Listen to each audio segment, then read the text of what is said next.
এক সন্তানের টাকা দিয়ে বাড়ি করে সব সন্তানকে ভাগ করে দেওয়া জায়েজ হবে কিনা? খুবই গুরুত্বপূর্ণ প্রশ্ন। বর্তমানে প্রবাসী ভাই যারা আছেন, যারা বাহিরে অক্লান্ত পরিশ্রম করেন, যারা বাহিরে আছেন তারা বুঝেন কতটা কষ্ট করেন, কতটা পরিশ্রম করেন। আমরা তো মনে করি বাইরে থেকে টাকা আসতেছে, আমরা এই বাংলাদেশে বসে অনেক ভাই আছে, অনেক বোন আছে, ভাইয়ের টাকাটা বিদেশ থেকে আসতেছে আর তারা এমন ভাবে উড়াচ্ছে, মনে করতেছে একটা গাছ লাগিয়েছে, টাকার গাছ, টাকার একটা গাছ লাগিয়েছে, টাকার একটা মেশিন তারা পেয়েছে। কষ্ট করে পরিশ্রম করে বাহিরে তারা পরিবার থেকে দূরে সরে গিয়ে, তারপরে বাবার থেকে দূরে সরে গিয়ে, মায়ের থেকে দূরে সরে গিয়ে, সকল ভালো মানুষগুলোকে, ভালোবাসার মানুষগুলোকে দূরে রেখে এক দেশ থেকে অন্য দেশে গিয়ে পরিশ্রম করছে, অক্লান্ত পরিশ্রম। ঈদের সময় ঈদ উদযাপন করতে পারে না, কতটা কষ্ট তাদের। এই প্রবাসী ভাইরা টাকা দেয়, এই টাকা পয়সা দিয়ে বাবা সম্পত্তি করে এরপরে যদি তার সন্তানকে, সকল সন্তানকে সব ভাগ করে দেয়, এটা কিন্তু ইসলাম সাপোর্ট করবে না। ইসলাম এটাকে জায়েজ করে না। একজনের টাকা দিয়ে, হ্যাঁ বাবা মাকে সে দিবে, ঠিক আছে, কিন্তু তার টাকা দিয়ে সবাইকে ভাগ করে দেওয়া, এটা ইসলাম সাপোর্ট করে না। বর্তমানে অনেক পিতামাতা এমন আছে। কিছুদিন আগে আমাকে একজন ফোন দিয়ে বলছে, হুজুর আমি প্রবাসে থাকা অবস্থায় 5 বছর 6 বছর প্রবাসে থেকেছি, সেখান থেকে প্রায় 64 লক্ষ টাকা পাঠিয়েছি। 64 লক্ষ টাকা। মায়ের যে সময় যেটা লেগেছে সেই সময় সেটা দিয়েছি, বাবার যে সময় যেটা লেগেছে সেই সময় সেটা দিয়েছি, ভাইকে দিয়েছি, বোনকে দিয়েছি, সবাইকে দিয়েছি। আমার টাকা দিয়ে বাড়ি করা হয়েছে, সবকিছু ঠিকঠাক মতো হয়েছে। যখন আমি আসছি, আসার পরে আমি সবাইকে যখন সবকিছু দিয়েছি, আসার পরে আমার মা বলে আমি নাকি তাকে কিছুই দিইনি, আমার বাবা বলে আমি নাকি তাদেরকে কিছুই দেই নাই। আমার টাকা পয়সা একটা টাকার কোনো হিসাব দিতে পারছে না। এবং এখন আমি বাইরে থেকে চলে আসছি, এখন আমার চলার মতো আমার কাছে কোনো টাকা পয়সা নাই।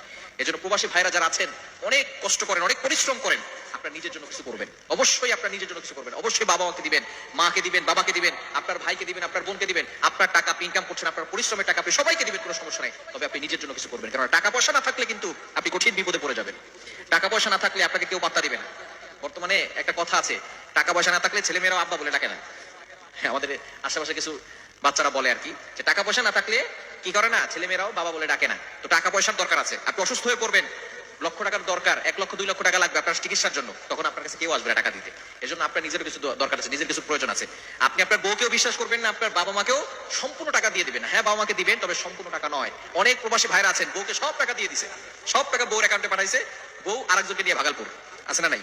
খবরদার, এরকম করবেন না। আপনি নিজের জন্য করবেন, আপনি পরিশ্রম করছেন, সবাইকে দিবেন, ঠিক আছে, বাবা মাকে দিবেন, যথেষ্ট পরিমাণ দিবেন, যা লাগবে তাই দিবেন, কিন্তু আপনার নিজের জন্য কিছু করে রাখবেন, যাতে করে আপনি বিপদে পড়লে আপনি আপনার টাকা দিয়ে বিপদ থেকে উঠে আসতে পারেন। এই জন্য প্রবাসী ভাইরা যারা আছেন, তাদের কষ্টটা একটু বুঝবেন, তাদের কথাগুলো একটু চিন্তা করবেন। যারা আমরা দেশে আছি, আমরা মনে করি তারা তো টাকার মেশিন হয়ে গিয়েছে, তারা টাকা পাঠাচ্ছে, আমরা সেই টাকা দিয়ে এনজয় করছি, আমরা সেই টাকা দিয়ে মাস্তি করছি, কিন্তু তারা অক্লান্ত পরিশ্রম করছে।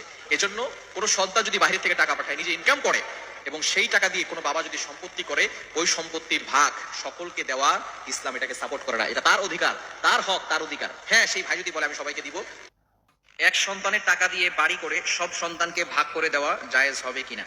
খুবই গুরুত্বপূর্ণ প্রশ্ন। বর্তমানে প্রবাসী ভাই যারা আছেন, যারা বাহিরে অক্লান্ত পরিশ্রম করেন, যারা বাহিরে আছেন তারা বুঝেন কতটা কষ্ট করেন, কতটা পরিশ্রম করেন।